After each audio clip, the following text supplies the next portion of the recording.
We're delighted to have Ruth Villalobos here. Ruth is one of the terrific members of RBF Consulting, and she's here to highlight some of her favorite areas of the 13 watershed-wide concepts for the 21st century. Ruth, welcome.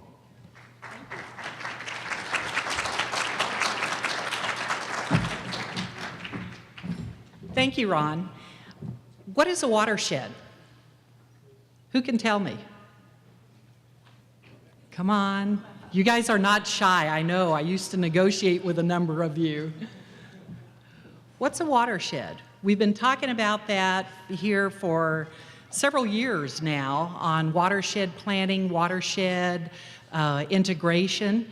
A watershed is simply a regional system, and it's also defined as a turning point, and oftentimes that's precipitated by an important period, time, event, or some other factor that then necessitates a change or some other kind of division. Well, we don't want our watershed to be divided. We want our watershed to be integrated.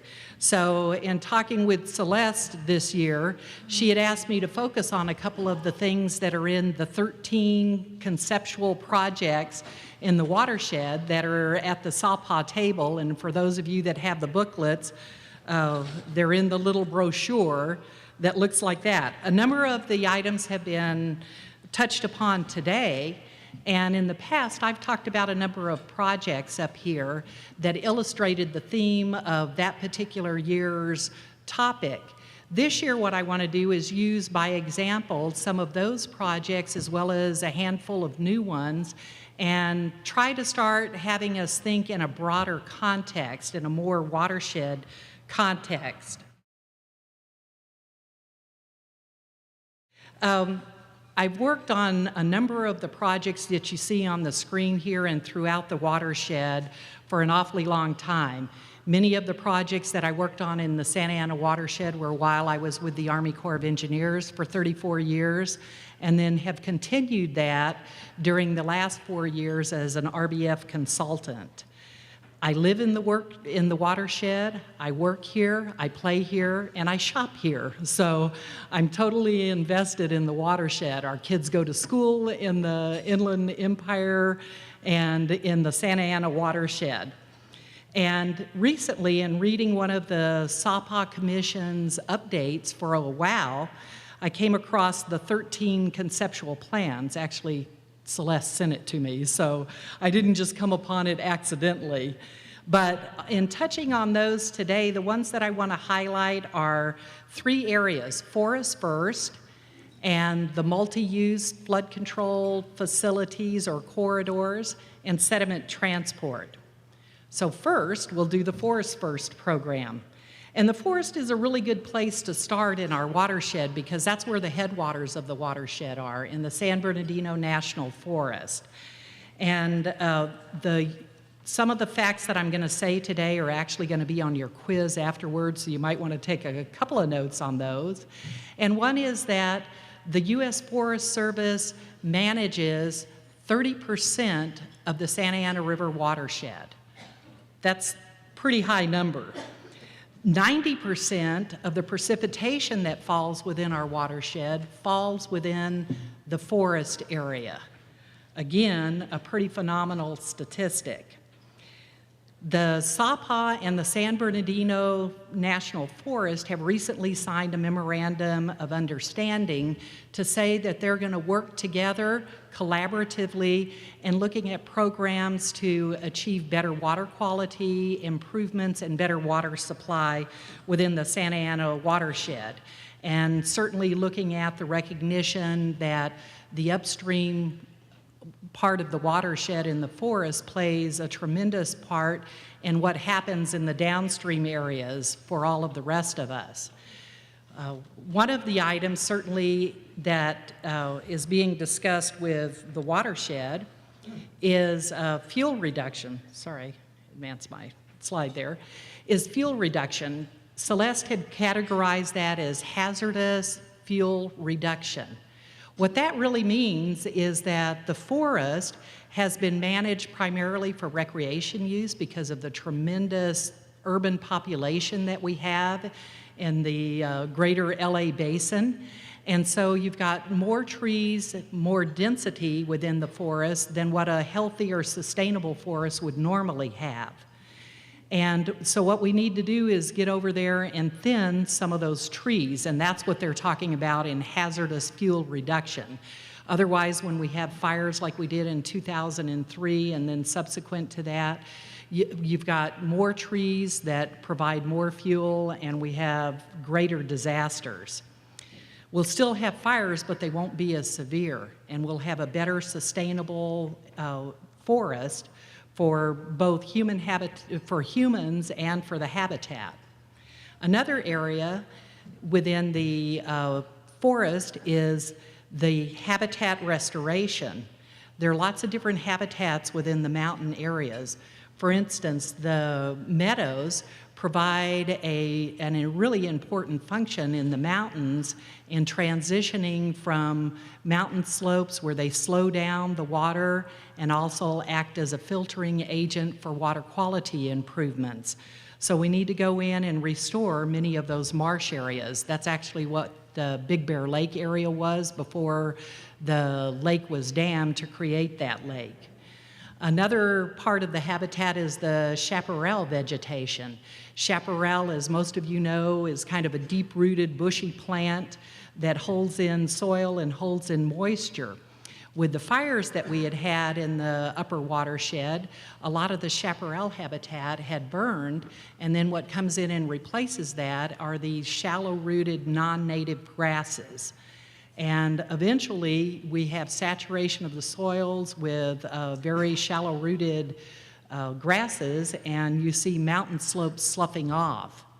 And that sediment that's sloughed off then from those mountains ends up in Dusty's flood control basins, or in Kevin Blakesley was here a little while ago in the San Bernardino flood control basins. They don't normally make it down as far as the Orange County ones, but that problem could be easily solved with restoring some of that native vegetation in the areas after we have a burn, so that we don't have those little shallow grasses that kind of outcompete the rest of the vegetation and then cause us other problems within our watershed. Another aspect of or action that we can take is invasive species control. We've got lots of invasive species within the mountain areas and also throughout the rest of the watershed. Just about every invasive species that you can think of takes up more water, consumes more water in the watershed than native species. So we need to get in and look at our watershed areas, remove invasive species, and replant or let the natural habitat that's in the area replant with native species. In doing this, we will have reduced flood control operations, cost or requirements. We would have increased our ability to recharge groundwater, and we would have increased our habitat. And then the fourth thing in the forest area that creates a problem are the roadways that go through the forest land. Most of those have very high velocity flows when we have rains. So you've got a lot of water washing off of those roads. Many times those are dirt roads. The waters become sediment laden, and again, those waters end up in our flood control and recharge areas and cause more problems with O&M and additional cost. So if we want to plan for a more natural hydrology in our water system, then we need to remove or take care of some of those road systems. The OWOW report had a really interesting statement in it. It said retrofitting a mile of the roads in the mountains to reduce the high velocity flows can reduce the sediment load up to 10 tons annually in the basins below. And that's only for 1 mile of improvement on a roadway system within the mountain areas. So you can see that could have a significant difference in what comes down to the rest of the watershed when you start getting into the urban populations. So I think the key there is this collaborative partnership between SAWPA and the National Forest, and all of us need to be aware that that's happening and to play our part. Another example, or another one of the concepts, is this multi-use flood control corridors program. And in there, we need to expand our use of our flood control facilities. Dusty touched on that just a little bit, both for water supply with the stormwater capture and for recharge, while still maintaining that recreation use and the habitat that's in each of those basins. And the third, which I think is very closely tied, is the Santa Ana River sediment transport. Sediment transport throughout our watershed is really needed to maximize the recharge capabilities and lower our operation cost and restore habitat. These two actions, again, are very closely tied, and I wanted to also mention that there's kind of a new change in terminology from flood control facilities to flood risk management. So flood risk management really conveys everything about how we size facilities and then how we communicate with each other and with the public on the risks that are involved for sizing facilities at for a certain flood frequency event, and then what are the risks associated with each of those events, and making sure that we've appropriately communicated that to the rest of the public and the rest of the world in our watershed. So I want to look at a few examples that tie both flood control or flood risk management and the corridor concept with multi-use and this sediment transport together. The first in the upper watershed is Big Bear Lake. And the municipal water district up there has embarked on a program several years ago where they are dredging material out of the lake and trying to restore capacity for the lake by dredging and building an island within the lake. It's kind of a pilot program. And they're also removing invasive species. They're looking at the tributaries that come into the lake and also looking at sediment reduction measures within those creeks that feed the lake. Another good example is Seven+Oaks+Dam. And I'm first going to talk a little bit on the background. You see the 3 species that are in the photo up there. When the Corps and the 3 counties were negotiating with U.S. Fish and Wildlife Service and Cal Fish and Game for the impacts caused by the Santa Ana River Mainstem project, the species of concerns were really the woolly star and the slenderhorn spineflower. As construction started on Seven+Oaks+Dam to build that 550-foot high dam, about almost 2/3 of the way complete with that, the Corps was stopped because San Bernardino kangaroo rat also got emergency listed. So you see the 3 pictures up there. One of the negotiations that we went through with Fish and Wildlife Service and CDFG was to provide an opportunity for water and for sediment to get back into that area where they had a very high prevalence of all 3 of these species. And when we looked at the historical record, there was a railroad trestle that went across the Santa Ana River downstream of Seven+Oaks+Dam, and that railroad trestle during flood flows would have debris coming down from the upper watershed and from the forested areas into that railroad trestle. The debris would back up against the trestle and basically create a debris dam. When that happened, water would kick out overbank onto the area where we have a very high predominance of the 3 endangered species. So the rest of the river was pretty incised, and it would have been difficult to replicate that again. So the Corps of Engineers and the 3 county sponsors agreed to get water and some sediment as needed onto those areas to sustain habitat. They're currently in the process of working through the agency agreements and determining how best to do that. There's been a change in how the resource agencies wanted that to happen over the years, so that's still ongoing. In the meantime, you've had a couple of speakers also talk about Seven+Oaks+Dam and the need for water conservation or water supply at Seven+Oaks+Dam. So in order to try to mimic some of the conditions that had happened before for habitat, we also started looking at, well, what happens when we bring in water conservation and some of the water quality improvements that are needed. The water districts then have been working very closely with the 3 counties and the Corps in trying to develop habitat for the endangered species, as well as being able to conserve the stormwater for water supply and continue on with the project. Lower in the Santa Ana River, we have other endangered species that you see up there, and that's in the city of San Bernardino, where there's a current study in the early formative stages of looking at alternatives to provide both recharge of recycled water within the watershed or up in the Twin Creek basins and Waterman basins, where the mayor of San Bernardino said he jumps the fence and runs.